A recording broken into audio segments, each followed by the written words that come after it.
Tamto na čiernej tabuli budú balóniky, zaujímavé ceny balónikov, takže ženy, neváhajte, ukážte, akú máte presnú ruku, keď muž príde dnes skoro domov, či viete trafiť ho.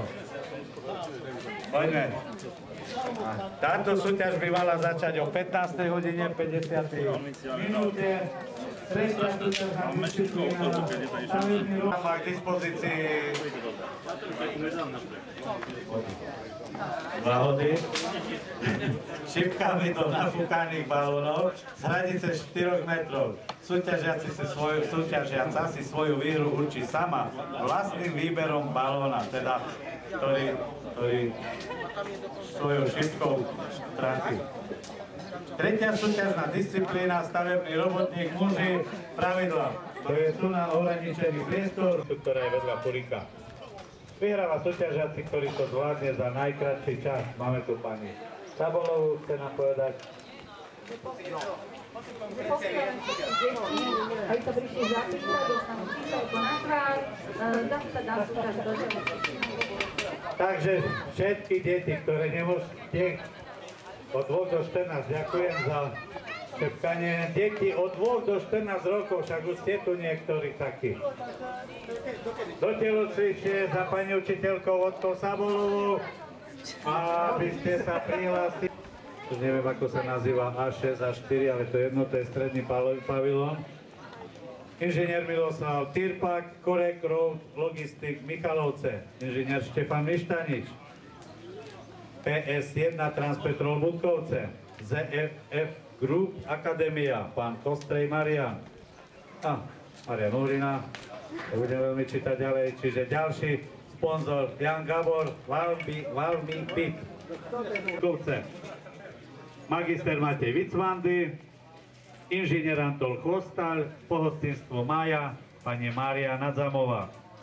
Potraviny Mix, pani Slávka Romančáková. Neukazujeme, nehovoríme, lebo to sa nehodí, čiže všetko je v poriadku zatiaľ. A keď vás vidia, ak prechádzate, ako čo, majú strach alebo nie? Nemajú strach, no neviem, nemáte strach, až ignorujú, a to nie, tak už nechcem povedať, že pána Farára ignorovať a ešte aj člena komisie vtedy dovariť. No, jedno také, ja radšej viem, ale... Nič, nožík, je to tupý? Maroš nožík nemá? Nie. Nie, ja to nepatrím. Nie. Nie, bo je tam prisediaci. Ja nepodebujím.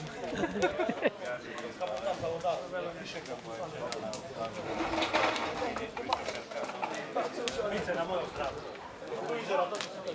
A čo by je neprve svoju, ale nemáš.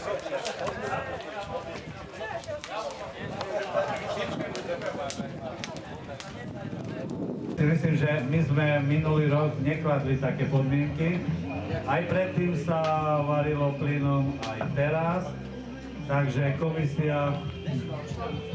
Nemá komisia výhrady k tomu. Záležitosť každého ide na to, čo ten výtvor bude, akú bude mať chuť, kvalitu.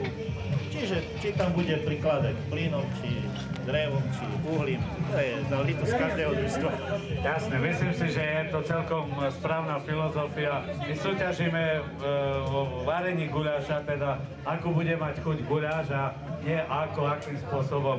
Samozrejme, komisia ako ktorý člen môže zhodnotiť, že ten guľaš na ohni to je asi ten právejší.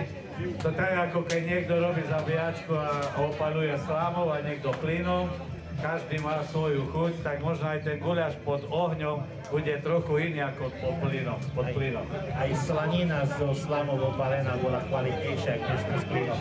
Takže asi tí, čo varia guľaš drevom, by mali byť vo výhode podľa mňa, pretože ten guľaš aj nachytá ten dym, ten pár.